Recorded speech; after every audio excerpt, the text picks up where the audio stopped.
레위기 14장 1절부터 32절까지 읽겠습니다. 여호와께서 모세에게 일러 가라사대 문둥한 자의 정결케 되는 날의 규례는 이러하니 곧 그 사람을 제사장에게로 데려갈 것이요 제사장은 진에서 나가서 진찰할지니 그 환자에게 있던 문둥병 환자가 나았으면 제사장은 그를 위하여 명하여 정한 산 새 2마리와 백향목과 홍색실과 우슬초를 가져오게 하고 제사장은 또 명하여 그 새 하나는 흐르는 물 위 질그릇 안에서 잡게 하고 다른 새는 산대로 취하여 백향목과 홍색실과 우슬초와 함께 가져다가 흐르는 물 위에서 잡은 새 피를 찍어 문둥병에서 정결함을 받을 자에게 7번 뿌려 정하다 하고 그 산 새는 들에 놓을지며 정결함을 받는 자는 그 옷을 빨고 모든 털을 밀고 물로 몸을 씻을 것이라. 그리하면 정하리니 그 위에 진에 들어올 것이나 자기 장막 밖에 7일을 거할 것이요 7일 만에 그 모든 털을 밀되 머리털과 수염과 눈썹을 다 밀고 그 옷을 빨고 몸을 물에 씻을 것이라. 그리하면 정하리라. 제8일에 그는 흠 없는 어린 수양 2과 1년 된 흠 없는 어린 암양 하나와 또 고운 가루 에바 10분 3에 기름 섞은 소재물과 기름 1록을 취할 것이요 정결케 하는 제사장은 정결함을 받을 자와 그 물건들을 회막문 여호와 앞에 두고 어린 수양 하나를 취하여 기름 1록과 아울러 속건제로 드리되 여호와 앞에 흔들어 요제를 삼고 그 어린 수양은 거룩한 장소 곧 속죄제와 번제 희생 잡는 곳에서 잡을 것이며 속건제물은 속죄 제물과 일례로 제사장에게 돌릴지니 이는 지극히 거룩한 것이니라. 제사장은 그 속건제 희생의 피를 취하여 정결함을 받을 자의 우편 귓불이와 우편 손 엄지가락과 우편 발 엄지가락에 바를 것이요 제사장은 또 그 1록의 기름을 취하여 자기 좌편 손바닥에 따르고 우편 손가락으로 좌편 손에 기름을 찍어 그 손가락으로 그것을 여호와 앞에 7번 뿌릴 것이요 손에 남은 기름은 제사장이 정결함을 받는 자의 우편 귓불이와 우편 손 엄지가락과 우편 발 엄지가락 곧 속건제 희생의 피 위에 바를 것이며 오히려 그 손에 남은 기름은 제사장이 그 정결함을 받는 자의 머리에 바르고 여호와 앞에서 제사장은 그를 위하여 속죄하고 또 제사장은 속죄제를 드려 그 부정함을 인하여 정결함을 받으려는 자를 위하여 속죄하고 그 위에 번제 희생을 잡을 것이요 제사장은 그 번제와 소제를 단에 드려 그를 위하여 속죄할 것이라. 그리하면 그가 정결하리라. 그가 가난하여 이에 힘이 미치지 못하면 그는 흔들어 자기를 속할 속건제를 위하여 어린 수양 하나와 소제를 위하여 고운 가루 에바 10분 1에 기름 섞은 것과 기름 1록을 취하고 그 힘이 미치는 대로 산비둘기 2이나 집비둘기 새끼 2를 취하되 하나는 속죄제물로 하나는 번제물로 삼아 제8일에 그 결례를 위하여 그것들을 회막문 여호와 앞 제사장에게로 가져갈 것이요 제사장은 속건제 어린 양과 기름 1록을 취하여 여호와 앞에 흔들어 요제를 삼고 속건제 어린 양을 잡아서 제사장은 그 속건제 희생의 피를 취하여 정결함을 받을 자의 우편 귓불이와 우편 손 엄지가락과 우편 발 엄지가락에 바를 것이요 제사장은 그 기름을 자기 좌편 손바닥에 따르고 우편 손가락으로 좌편 손에 기름을 조금 찍어 여호와 앞에 7번 뿌릴 것이요 그 손의 기름은 제사장이 정결함을 받을 자의 우편 귓불이와 우편 손 엄지가락과 우편 발 엄지가락 곧 속건제 희생의 피를 바른 곳에 바를 것이며 또 그 손에 남은 기름은 제사장이 그 정결함을 받는 자의 머리에 발라 여호와 앞에서 그를 위하여 속죄할 것이며 그는 힘이 미치는 대로 산비둘기 하나나 집비둘기 새끼 하나를 들이되 곧 그 힘이 미치는 것에 하나는 속건제로 하나는 소제와 함께 번제로 드릴 것이요 제사장은 정결함을 받을 자를 위하여 여호와 앞에 속죄할지니 문둥병 환자로서 그 결례의 힘이 부족한 자의 규례가 이러하니라. 여기까지입니다.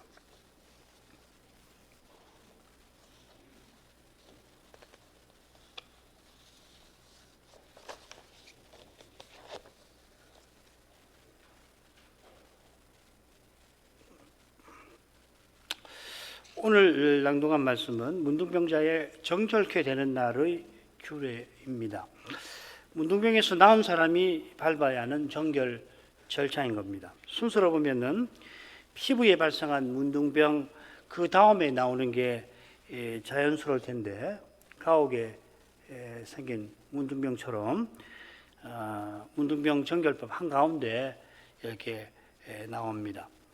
문둥병 정결법은 이 정결례 앞뒤로 문둥병의 진단과 조처가 나오죠. 앞에는 피부에 발생한 거, 이어서 의복에 발생한 문둥병의 진단과 조처가 나오고 뒤에는 가옥에 발생한 문둥병에 관한 겁니다. 물론 피부 또 의복, 집에 발생한 문둥병 그 조처 부분을 보면 정결 의식이 간단하게 나오긴 합니다. 이 가옥의 경우는 좀 더 상세하죠. 오늘 읽은 내용과 굉장히 비슷한 내용이 나옵니다. 피부 문둥병에서 나온 경우는 이렇게 단락 한가운데서 독립적으로 자세하게 다룹니다. 하나님께서 모세와 아론에게 이런 방식으로 이 정결법을 일러주신 뜻을 다 알긴 어렵습니다만은 한가운데에서 이 정결례를 모세에게 말씀하신 것은 이것이 문둥병 정결법의 핵심임을 가리키시는 것 같습니다. 자, 먼저 줄거리 보죠. 1, 2절에 짧은 머릿말이 나오고 크게 두 절차가 나와요. 첫 번째 절차, 병에서 나은 후 처음 7일 동안 밟는 절차가 되겠고 둘째 절차는 제 8일에 밟는 절차입니다. 첫째 절차는 문둥병에서 나은 날로부터 7일 동안 이 병에서 나은 사람이 밟아야 하는 겁니다. 2절 하반절부터 9절까지입니다. 둘째 절차는 제 8일에 병에서 나은 사람을 위하여 제사장이 4가지 제사를 드리는 일이 되겠습니다. 이 둘째 절차가 역시 둘로 나뉘는데 처음에는 통상적인 절차고 그 다음에는 가난한 자를 위한 절차가 나옵니다. 절수로 보면은 가난한 자를 위한 절차가 한 절 많고 이 절차의 결례라고 하는 부분 표현이 2번이나 나오고 있습니다. 이 결례가 굉장히 중요한 표현이고 3번 나오는데 이 가난한 자를 위한 절차에 2번이 나옵니다. 이 둘째 절차가 모두 20석절로 되어 있는데 속건제에 관한 내용이 도합 10석절, 7절, 6절 해서 절반이 넘습니다. 이 속건제의 내용이 통상적 절차와 가난한 자를 위한 절차에 거의 똑같이 나옵니다. 이것이 이 속건제가 둘째 절차에 있어서 역시 아주 중요한 핵심이라고 해야 되는지 아주 중요한 내용이라는 걸 암시할 겁니다. 머릿말 간단히 보십시다.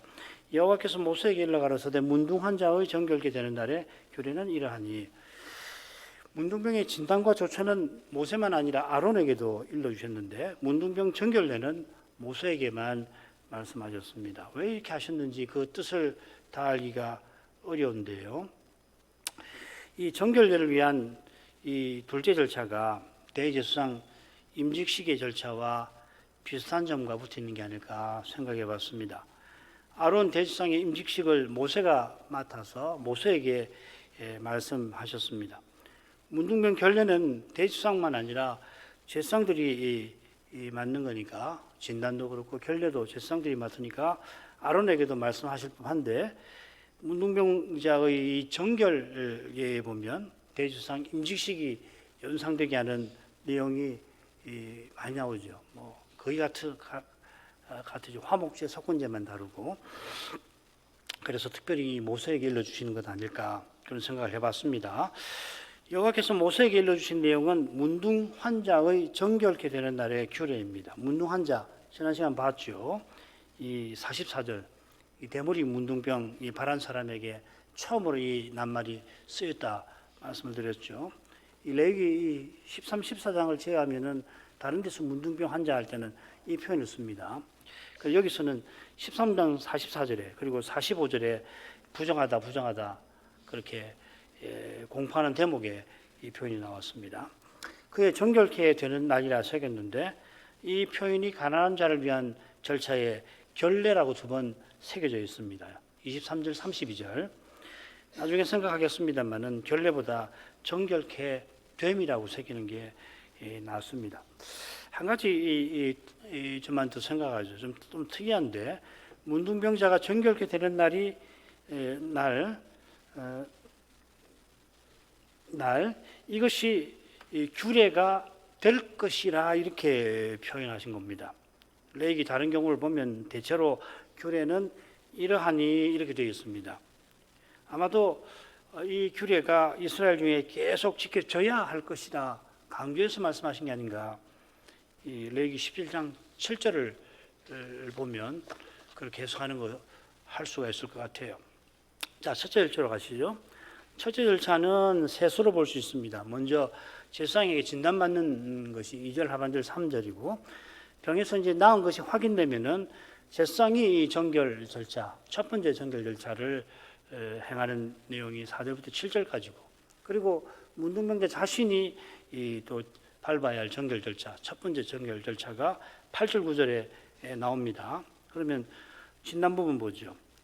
곧 그 사람을 제사장에게로 데려갈 것이요 제사장은 진에서 나가 진찰할지니 그 환자에게 있던 문둥병 환처가 나았으면, 문둥병이 발생했을 때처럼 문둥병이 나았을 때도 그 사람을 제사장에게 데려갈 것입니다.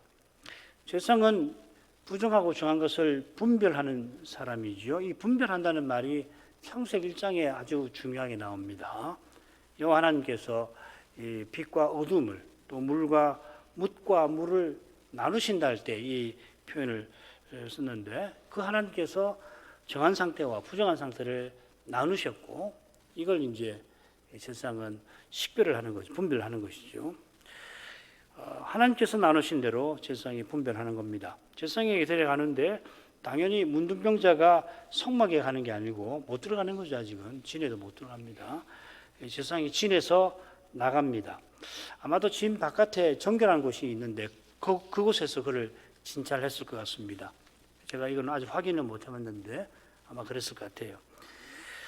이것은 진 바깥에서 첫 번째 정결 예식을 행하는 것과도 붙어 있습니다. 정한 곳에서 해야 되겠죠. 제사장이 진 밖에서 진찰합니다. 그런데 보라 하고서 그 문둥병 환자가 나았다 이렇게 되어 있습니다. 이 보라 감탄사가 레위기 25번이나 나오는데 그중에 24번이 정결법 전에 나옵니다. 문둥병 정결법에 나옵니다. 이 문둥병이 얼마나 중요한 것인가를 이런 표현을 통해서 확인할 수 있겠습니다. 그 다음에 제사장의 정결 절차. 제사장은 그를 위하여 명하여 정한 산새 2마리와 백향목과 홍색실과 우슬초를 가져오게 하고, 제사장은 또 명하여 그 새 하나는 흐르는 물 위 질그릇 안에서 잡게 하고, 다른 새는 산대로 취하여 백향목과 홍색실과 우슬초와 함께 가져다가 흐르는 물 위에서 잡은 새 피를 찍어 문둥병에서 정결함을 받을 자에게 7번 뿌려 정하다 하고, 그 산새는 들에 넣을지며. 제사장이 그를 위하여서 정결 절차를 행하는 데 필요한 것을 가져오라고 명합니다. 그를 위하여 이렇게 색이 있는데 중요한 낱말이 빠졌습니다. 아래에서 이 낱말을 어떻게 번역하냐면 셋으로 번역합니다. 정결함을 받는 자, 정결함을 받을 자, 정결함을 받으려는 자, 이렇게 셋으로 새겨져 있습니다. 똑같이 정결함을 받을 자 이렇게 새기는 게 어떨까? 이 모든 절차를 다 거쳐야만 온전하게 정결해지니까 이렇게 번역하면 어떨까 그런 생각을 해봤습니다. 우리 번역대로 해도 상관없습니다. 정결함을 받기 위하여 정한 산새 2마리, 백향목, 홍색실, 우슬초가 사용됩니다. 이 문둥병자가 늘 가족들의 도움을 받고 살아야 되죠. 진 밖에서 음식을 구할 수 없으니까 식구들이 가져다 줬을 텐데 이번에도 가족들의 손을 빌렸겠죠.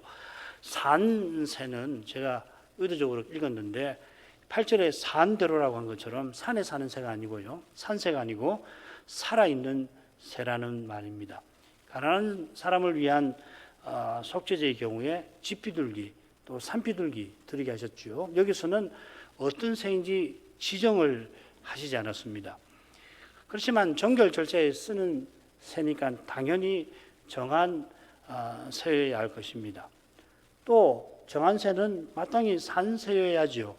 당연히 그래야 됩니다. 예를 들면 이 대속죄일과 비슷한데요. 한 염소는 속죄제로 드리고 다른 염소, 산염소죠.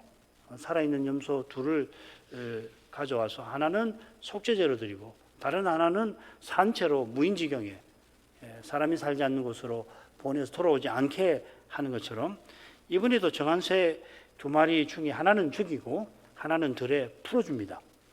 들에 풀어줘야 하니까 당연히 산새여야 할 뿐만 아니라 정한 새의 피가 정결하는 데 사용되어야 하니까 그 새는 당연히 살아있는 새여야 하겠죠. 그래야 죽일 수 있으니까. 너무도 당연하니까 이 산새라고 굳이 말할 필요가 있을까 싶을 정도입니다. 그런데도 이 산이라는 말을 썼습니다. 그래서 어떤 주석가는 이때 이 산새라고 한 것은 살아있다는 것만 아니라 야생에서 사는 새를 가리킨다. 그렇게 주장하기도 합니다. 자, 그런데 이 해석을 받아들이기 앞서서 흥미로운 통계가 이 산새라는 말이에요. 산이라는 말이에요. 살았다, 살아있는이란 말. 히브리 말로 하이라고 합니다. 이 낱말이 레위기에서 정결법전에만 23번이 나와요. 많이 나오죠. 이 통계는 어쩌면은 부정의 상태가 생명이신 하나님을 떠난 죽음을 상징하는 것과 붙어 있을지 모릅니다. 제가 확정은 못하겠어요. 더 설명해야 할 경우가 있어서 밑에 각주 관심 있는 분 읽어보십시오. 부정이 죄로 말미암아 죽은 상태를 상징하니까 부정에서 회복되는 정결 내에서 산새 그리고 흐르는 물도 이 산이라는 말을 하이라는 말을 썼습니다.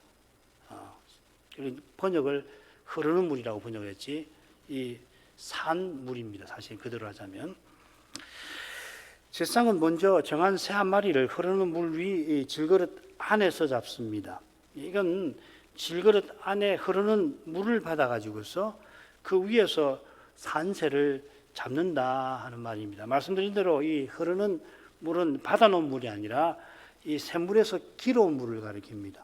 이 어디 그릇에 담겨 있고 이 솟아나는 물이 아니고 담겨 있는 물이 아니라 이 샘물같이 이 솟아나는 물을 이 흐르는 물이라고 말합니다. 이 우리 11장에서 공부했죠. 이 질그릇 위에서 산새를 잡아 피를 받습니다. 번제 드릴 때는 비둘기 목을 비틀어 끊어서 잡는다고 피를 받는다고 했는데 여기서 쓴 표현을 보면 목을 잘라서 받는 것 같습니다. 흐르는 물에 받는 피는 정하게 하는 수단이 되는 거죠. 이렇게 피를 받는 이유가 실제적인 이유가 이어나옵니다. 다른 산새하고 백향목, 홍색실, 우슬초를 가져다가 그 피를 적십니다. 어떤 식으로 하는지는 잘 모르겠어요.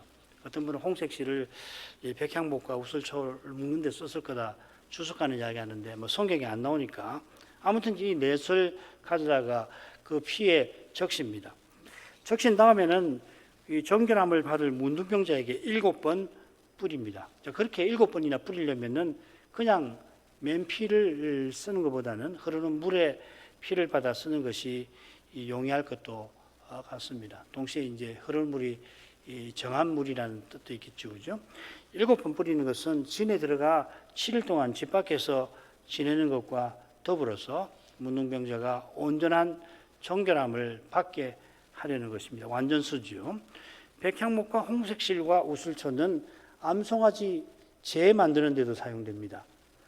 시신 접촉자를 정결하게 하시려고 이 3가지 재료를 암송아지와 함께 불살라서 만든 재를 사용하죠. 물에 타서 3일과 7일에 뿌려가지고 시신 접촉자에 뿌려서 정결하게 만드는 거죠.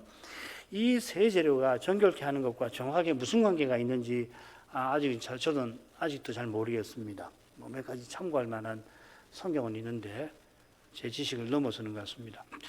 7번 뿌린 다음에 제사장은 그를 정하다고 선언합니다. 제사장의 선언은 하나님께서 그를 정하게 하신 사실을 사람들 앞에서 드러내는 거겠죠, 그죠? 마지막으로 피를 뿌리는 데 사용한 산새는 들에 놓습니다. 이 놓는다는 표현이 이 대속죄일의 아사셀 염소를 광야에 보낼 때 똑같이 거기 사용되어 있습니다. 아사셀 염소는 무인지경으로, 즉 진에서 완전히 격리된 곳으로 보내지요. 거기에 이제 밑에 나오고 있습니다만 둘에 놓은 산새는 그렇지 않을 겁니다. 게다가 아사셀 염소는 그 머리에 이스라엘의 모든 불의와 그 범한 모든 죄, 세 가지 죄라고 그랬죠, 그죠? 이 페시아, 아본, 하타, 이 세 가지 죄를 그 머리에 두는 반면에 이 산새는 다른 새의 피에 적셔진 정결함을 받은 상태로 들에 놓는 거죠. 비슷한 것 같은데 정반대잖아요. 게다가 산새가 어떤 주석가의 말대로 본래 들에 사는 것이라면은 이것은 정결함을 받은 문둥병자가 원래 살던 곳, 진에서 마음껏 살아가게 하실 것을 상징하는 것 같습니다. 이것은 로마서 8장 1절부터 4절의 교훈을 담아내는 거죠. 그리스도 안에 있는 자에게는 결코 정죄함이 없고 역시 그리스도 안에서 성신을 좇아 새 생명을 발휘하며 하나님 나라에서 마음껏 살아가는 도리. 그게 거룩하게 하시는 은혜지요, 그죠? 자, 그런 정도라고 그 다음에 문둥병자의 정결법으로 가죠. 정결대로 가죠. 정결함을 받는 자는 그 옷을 빨고 모든 털을 밀고 물로 몸을 씻을 것이라. 그리하면 정하리니 그 후에 진해에 들어올 것이나 자기 장막에 7일을 거할 것이요 7일 만에 모든 털을 밀되 머리털과 수염과 눈썹을 다 밀고 그 옷을 빨고 몸을 물에 씻을 것이라. 그리하면 정하리라. 정결함을 받는 자라 새긴 것은 이 문둥병에서 나은 사람이 정결례를 밟고 있다는 것을 가리킬 것입니다. 아직 첫 번째 정결례를 밟는 중입니다. 두 번째 절차가 또 남아있는 거죠. 두 번째 정결례가 제8일에 남아있고 이 두 번째 정결례가 첫 번째 정결례보다 복잡하고 또 중합니다. 제사장이 산 새에 피를 적셔 뿌리고 그 새를 들여 놓은 다음에 문둥병에서 나은 사람은 옷을 빨고 모든 털을 밀고 몸을 씻어야 합니다. 이건 첫째 날 행하는 겁니다. 7일 만에 다시 똑같이 하죠. 똑같이 하는 게 이제 9절에 나오는데 8절과 순서가 다르게 나옵니다. 모든 털을 미는 것이 9절에서는 세 가지 행위 중에 먼저 나오죠. 이 8절에서는 중간에 나옵니다. 이건 아마 털 미는 행위가 중요하다는 것을 가리키는 것 같습니다. 털이 피부에 발생한 문둥병을 진단하는데 중요한 요소인데 모든 털을 미는 것은 문둥병에서 완전히 벗어난 것을 가리키는 것 같습니다. 옷을 빨고 몸을 물에 씻는 것도 같은 의미를 지닐 겁니다. 첫째 날에 이 세 가지 행위를 마치면 그는 정할 것입니다. 그래서 그는 그 후에 진에 들어올 것입니다. 그리고 그 진에 들어올 것이다 한 게 아니고 그 후에 들어올 것이다 했습니다. 이 표현은 들어올 것이나 하고 그가 자기 진에 들어오지만은 자기 장막 밖에 그러나 지낼 그 사실과 붙어 있어서 그 후라는 말을 굳이 쓴 것 같아요. 세 가지 정결 행위를 마친 후라 정한 상태이긴 하지만 산모의 경우처럼 심각한 부정의 상태는 벗어났지만 여전히 성막에는 나아가지 못하는 상태였습니다. 산모는 성막에 나가지 못해도 처음부터 자기 장막에서 지내는 반면에 문둥병자는 진 밖에 있다가 진에 들어간 7일 동안은 자기 장막에는 들어가지 못합니다. 이는 첫 번째 정결례가 아직 끝나지 않은 것과 붙어 있습니다. 7일 동안 자기 장막 밖에서 거하고 7일 만에 다시 모든 털을 밀고 옷을 빨고 몸을 씻으면은 성막 제사에 참여할 상태로 회복되는 거죠. 정리하면은 이 산새 2마리, 백향목, 우슬초, 홍색실로 대속죄일을 연상시키는 정결 예식을 행한 다음에 제가 착각했습니다. 한 주 동안 7일 동안 모두 3번이나 털을 밀고 옷을 빨고 몸을 씻은 후에 성막 제사에 나갈 수 있는 상태로 회복되는 겁니다. 이게 정결법의 핵심을 이루는 거죠. 무엇보다 이 문둥병 정결 규례는 정결법전 마지막에 대속죄일 규례가 나오는 이유를 미리 보여줍니다. 잘 아시는 대로 레위기 23장에 대속죄일을 포함해서 7절기가 거기 나옵니다만은 대속죄일만은 별도로 정결법전에 상세히 레위기 16장에 나오죠. 여기 대속죄일이 이스라엘의 부정을 없이 해서 새해도 성막제사를 드리게 하는 날인 사실이 여기 잘 드러나 있습니다. 모세율법에서 이날 하루만 금식하는데 이는 언약 백성이 음식 먹는 목적이 하나님을 가까이 하는 데 있음을 또 잘 보여줍니다. 그리고 이것이 음식 정결법의 교훈 가운데 하나죠. 둘째로 3번이나 옷을 빨고 몸을 씻는 것은 이어 나오는 두 번째 정결례에 비춰 볼만 할 것입니다. 결론만 말씀드린다면은 두 번째 정결례는 대제사장 임직식과 맞먹는 절차인데, 그렇다면 3번이나 몸을 씻는 이 일은 문둥병자가 정한 상태로 회복되는 목적이 어디 있는지를 잘 보여줄 것입니다. 이거는 다음 시간에 두 번째 정결례를 살피기 위해 생각해 보도록 하겠습니다.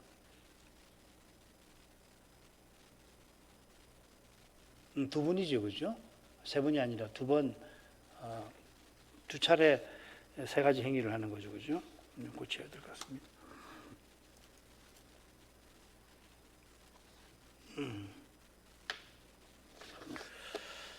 그다음 두 번째 절차로 가보십시다. 통상적 절차, 10절부터 20절. 이 통상적 절차와 가난한 자를 위한 절차로 나뉘는데 똑같은 순서로 전개됩니다. 준비 절차가 있고요. 그 다음에 속건제 내용이 먼저 나옵니다. 길게. 그리고 속죄제와 번제와 소제가 아주 간단하게 그렇게 나옵니다. 먼저 준비 절차를 보십시다. 제8일에 그는 흠없는 어린 수양 둘과 1년 된 흠없는 어린 암양 하나와 또 고운 가루 에바 10분 3에 기름 섞은 소제물과 기름 한 록을 취할 것이요, 정결케 하는 제사장은 정결함을 받을 자와 그 물건들을 회막문 여호와 앞에 두고 제8일에 둘째 절차는 시작됩니다. 이 제8일의 의미를 우리는 산모 정결법에서 살폈죠. 이 표현이 유출법 정결법에 2번 나옵니다. 그리고 정결법전을 제외하고는 레위기 4번 더 나오는데 어디 나오냐면 아론이 대제사장이 되어서 처음 제사 드리는 날 제8일, 그 앞에 7일 동안은 임직식을 하죠. 그 다음에 22장에 보면 짐승의 초태생을 여호와께 드리는 날이 제8일입니다. 제8일 할례 받는 것하고 비슷하죠. 그리고 초막절의 제8일에 관한 초막절을 8일 동안 지내는데 제8일이 중요한 날이잖아요, 그죠?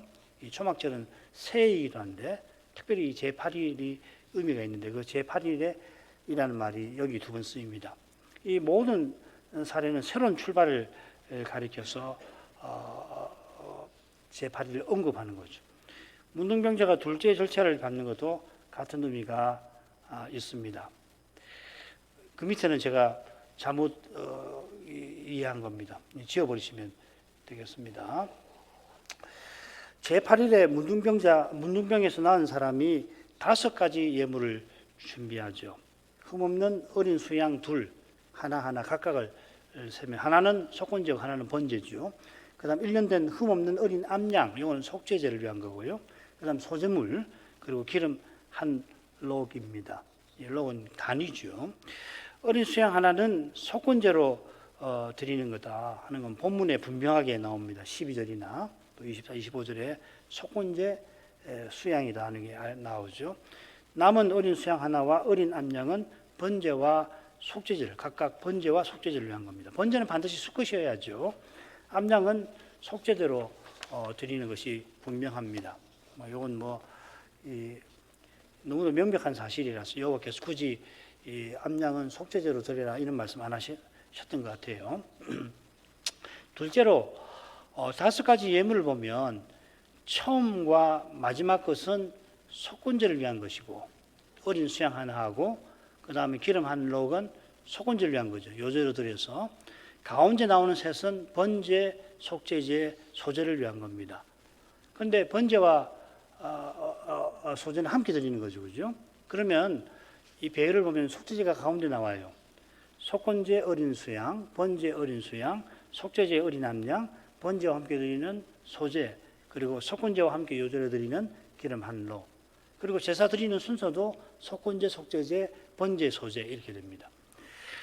속건제의 내용이 이 둘째 절차에서 번제나 속죄제보다 압도적으로 길고 많다고 말씀드렸습니다만은 문둥병 정결례의 핵심은 부정의 상태에서 정결의 상태로 회복되는 것이니까 속죄제가 당연히 한가운데 나오는 것 같습니다.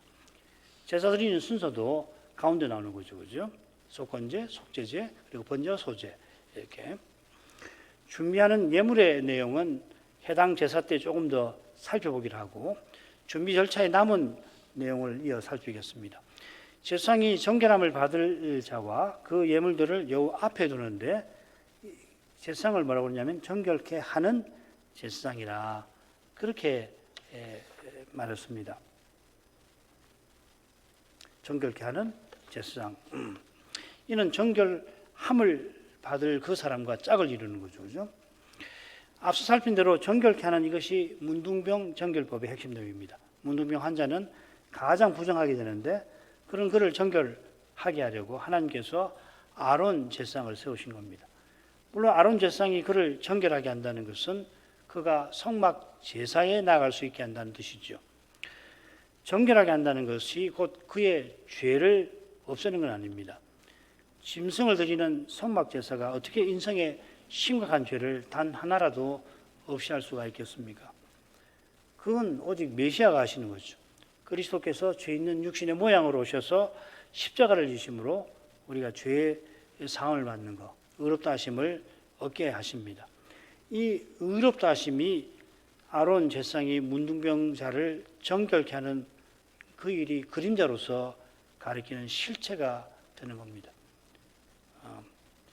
문둥병자를 정결케 하는 것이 그림자고 그 실체가 뭐냐면 그리스도께서 우리를 의롭다 하시는 거죠. 의롭다 하심을 얻는 이만이 하늘 예배에 참여하는 겁니다. 바로 이것이 레위 계통의 제사 직분으로는 온전함을 얻지 못한다 하는 히브리서 7장 11절에 담긴 교훈이기도 합니다. 오직 멜기세덱 반차의 대제사장을 통해서만 우리가 영원히 하나님께 나아갑니다. 바울 사도가 힘써 전한 의롭다 하심은 우리가 하나님께 영원히 나아갈 수 있는 법적인 조건인 겁니다. 의롭다 하심은 법적 자격에 관한 것이고, 그죠? 이것을 소극적으로 표현한 것이 그리스도 예수 안에 있는 자에게는 결코 정죄함이 없다 한 것입니다. 이 은혜가 심히 놀라운데 하나님이 자기 아들을 죄 있는 육신의 모양으로 속죄제로 보내신 거기에 있습니다. 아울러 이 은혜가 그리스도 오신 이후의 교회와 신자만 누리게 하신 게 아니고 아브라함도 우리와 똑같은 은혜를 믿음으로 얻게 하셨습니다. 아브라함은 심지어 우리 이 믿음의 조상입니다. 그처럼 아브라함의 자손인 이스라엘도 조상 아브라함처럼 오실 메시아를 믿고서 저 영원한 하늘로 나아가게 하신 것입니다. 이 거룩한 목적을 이루려고 위하여서 하나님께서 아론 제사장과 성막과 희생 제사의 규례를 내신 것입니다. 제사장이 정결함을 받을 자와 그가 준비한 예물을 회막문 여호와 앞에 둡니다. 둔다는 것은 그 앞에 서게 한다는 것입니다. 그가 준비한 예물 곧 오신 메시아를 통하여서 그가 여호와와 교제하는 자리에 나오게 하시려는 것입니다. 이만큼 오늘 공부하죠. 기도할 제목 읽겠습니다. 문둥병 정결례는 로마서 8장 1절부터 4절의 교훈을 담습니다. 교회가 일어서고 넘어짐이 달린 의롭다 하심이나 교회가 서서 저 목표로 전진하는 거룩하게 하심은 신약 교회와 신약 신자만 아니라 구약 시대에도 오실 메시아를 믿고 바라는 이들에게 주신 은혜입니다. 아브라함은 이런 점에서 믿는 우리의 조상입니다. 미시아께서도 아브라함의 후손으로 오셨습니다. 제사장 직분이 변혁되면 율법 곧 언약도 변혁되는데 새 언약의 중보자이신 그리스도께서 옛 언약의 율법 곧 모든 구약이 증거하는 그분이십니다. 오직 그리스도가 참된 믿음의 핵심입니다. 그리스도로만 우리가 거룩하신 하나님을 영원히 가까이 합니다. 하나님을 가까이 하는 거기에 영원한 나라가 나타납니다. 이 날에도 이 영원한 나라의 평강, 의와 평강과 희락이 성신 안에서 믿는 자에게 약속되어 있습니다. 그 나라의 의를 추구하는 길이 죄와 죽음의 현실에서 실로 험난합니다마는 가장 즐거운 그곳에서도 이 신자는 이런 어려움을 피할 수가 없습니다만은 성신께서 하늘의 평안과 희락을 주셔서 끝까지 그 길을 걷게 하십니다. 이 명절 기간에도 우리 교우들이 이 믿음의 길을 혹 어려움이 있을지라도 계속 걷게 해주시기를 구해야겠습니다. 신학교와 신학생을 위해서도 기도하겠습니다. 기도하겠습니다. 거룩하신 아버지, 이날에 문둥병 정결법을 살피면서 하나님 말씀을 조금이지만 깨닫게 해주시고 우리를 위해서 십자가 지시고 부활하신 그리스도를 더욱 바라보게 하시는 것을 감사드립니다. 오늘은 문둥병에서 나온 사람이 마침내 성막제사에 나아갈 수 있도록 밟아야 하는 정결례에 관해서 살폈습니다. 이런 정결례가 오늘날 우리에게는 실제로는 아무 관계없는 것이 되었지만은 그러나 정결례에 담긴 하나님의 거룩하신 뜻은 옛언약 백성만 아니라 새언약 백성 우리에게도 절실하고 또 거룩한 것임을 깨닫게 하십니다. 특별히 문둥병 정결법에 나오는 내용과 표현들이 대속죄일 규례에도 나오고 또 다음에 살필 이 정결례의 둘째 절차는 대제사장 임직식과도 맞먹을 정도로 복잡할 뿐만 아니라 거의 똑같은 내용과 절차가 거기 있는 것을 보아서 하나님께서 병중에 문둥병을 가장 심각한 부정의 상태로 정하신 듯이 나아가 여러 부정한 상태를 지정하신 듯이 결국 오실 메시아를 바라보게 하시되 믿음으로 그리스도를 본받는 그런 거룩한 삶을 살라고 옛적에도 이스라엘이 그렇게 살아가도록 하신 데 있음을 알려주신 줄 압니다. 오늘 살핀 정결례의 첫째 절차가 대속죄일 규례를 떠오르게 하는 내용과 표현들을 담고 있는 데서 대속죄일에 속죄들을 들여서 1년 동안 이스라엘이 범한 모든 죄로 부정하게 된 성막을 회복하여서 새해에도 여전히 성막 제사를 드리게 하신 듯이 그리스도의 십자가를 바라보게 하신 데 있음을 생각하게 하셨습니다.